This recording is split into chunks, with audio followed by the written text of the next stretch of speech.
সাংবাদিক ইলিয়াস হুসাইন যুক্তরাষ্ট্র থেকে ফাটালেন এক বোমা। ইলিয়াস হুসাইনের দাবি, হাদির খুনি দুবাই নয়, ভারত নয়, সে আছে খোদ ঢাকাতেই। আর তাকে নাকি শেল্টার দিচ্ছে স্বয়ং সেনাবাহিনী, এবং এই প্রক্রিয়ার সাথে যুক্ত করা হয়েছে জুলাই আন্দোলনের অন্যতম সমন্বয়ক সার্জিস আলমকেও। ফয়সাল এবং আলমগীর তাদের গ্রেপ্তার করার জন্য আমাদের প্রচেষ্টা অব্যাহত আছে। শুটার ফয়সাল করিম মাসুদকে নিয়ে নতুন চাঞ্চল্যকর তথ্য। স্বরাষ্ট্র মন্ত্রণালয়ের সাথে আগে থেকেই ছিল পরিচয় হাদির খুনিকে বাঁচাতে সেনা প্রধানের গোপন ষড়যন্ত্র।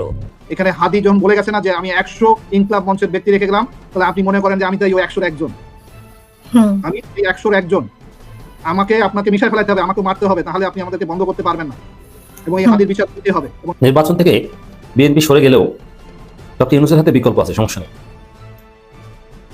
বিএনপি এখন ভারপ্রাপ্ত আওয়ামী লীগের দায়িত্ব পালন করছে? এই দুইটা প্রশ্ন এই আলোচনায় উপস্থাপন করব, বিশ্লেষণ করব। ওদের গোয়েন্দাদের মধ্যে ওই মাপের গোয়েন্দা নাই। কেন নাই বলতেছি?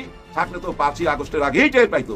4 আগস্টই তো টের পায় নাই যে শেখ হাসিনা 5 আগস্টে ভারতে চলে যাবে, দিল্লিতে চলে যাবে। ওদের গোয়েন্দারা কিন্তু এটা টের পায় নাই। টের পাইছে যখন, তখন আর কোনো উপায় ছিল না। তার মানে ফেল। 5ই আগস্টে দুইটা দল ফেল হয়েছে। একটা ওই দল যারা মুস্তাফিজকে খেলতে দিল না, আরেকটা কোন দল? এই যে আমাদের 16 বছর যারা শাসন করছে, শোষণ করছে, আমাদের দেশের টাকা পয়সা নিয়ে চইলা গেছে।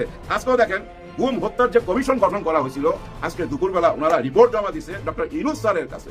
ইউনূস স্যার কিন্তু তার কাজ চালায় নিয়ে যাইতেছে। এবার দলগুলো হইছে একজোট। আপনারা দিবেন শাপলা কলি মার্কায় ভোট। জামাত ইসলামের মার্কা, চরমনায়ের মার্কা, এনসিপির মার্কা, আমাদের যে খেলাফত মজলিসের মার্কা, জাকওয়ার মার্কা একটাই, সেটা হচ্ছে শাপলা কলি মার্কা। काल को बिछाना जो मोदी की बहन बनकर दिल्ली में बैठी हुई है।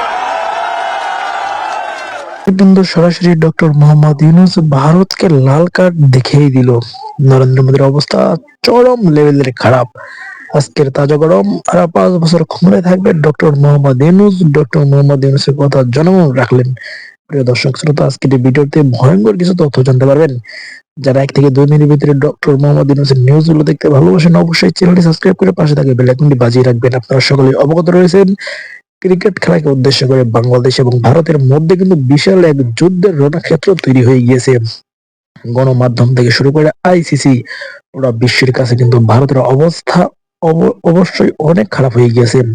ডক্টর মোহাম্মদ কি জিনিস এবার হারে টের পাচ্ছে কিন্তু ভারত। প্রিয় দর্শক বন্ধুরা, অপরদিকে পাকিস্তান বাংলাদেশের ভাই ভাই এমন সম্মতি জানিয়ে পাকিস্তানের স্বরাষ্ট্রমন্ত্রী ভয়ঙ্কর কথা জানিয়েছে গণমাধ্যমে। যদি সত্যি সত্যি এমন হয় doctor Mohammad Yunus red alarm জারি করে দেয় এবং সে রেড অ্যালার্ম না ছাড়ে, তাহলে কিন্তু ভারতের অবস্থা খারাপ হয়ে যাবে। আপনারা এই বিষয়টি কেমন ভাবে দেখছেন? ভারতের পক্ষে কারা রয়েছেন, বিপক্ষে কারা রয়েছেন, অবশ্যই এই ভিডিওর কমেন্ট সেকশনে কমেন্ট করবেন। অপরদিকে ডক্টর মোহাম্মদ ইউনূস যদি 5টি বছর ক্ষমতায় থাকে, তাহলে আপনাদের জন্য কেমন হয় তা অবশ্যই কমেন্ট করতে ভুলবেন না। আজকের মতন এই পর্যন্তই, দেখা হচ্ছে পরবর্তী কোনো লাইভ নিউজে। সেই পর্যন্ত সুস্থ থাকুন, ভালো থাকুন, আল্লাহ হাফেজ।